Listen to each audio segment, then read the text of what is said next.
C'était en 1699. Le dramaturge et poète Jean Racine disparaissait. 3 siècles plus tard, comme un hommage, Patrice Leterrier, muni de son appareil photo, emprunte le chemin Jean Racine sur la commune de Manille-les-Hameaux. C'était aussi plutôt mon impression sur le chemin en 1999. C'était pas du tout essayer de montrer ce que Racine avait pu voir comme paysage. D'ailleurs, dans certaines photos, j'ai introduit des éléments, j'ai pas introduit, des éléments contemporains comme un poteau télégraphique ou autre. Et ça ne me gênait absolument pas. C'était simplement ma vision sur le chemin en 1999.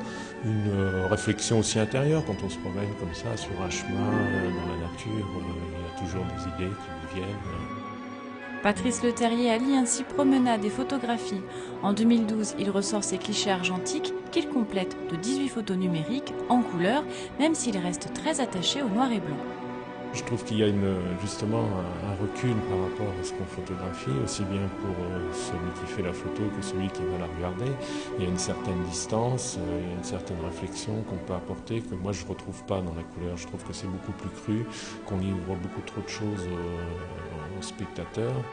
Une quarantaine de clichés de la végétation comme des paysages intérieurs autour du chemin Jean Racine est à découvrir à la Maison des Bonheurs jusqu'au mardi 2 octobre.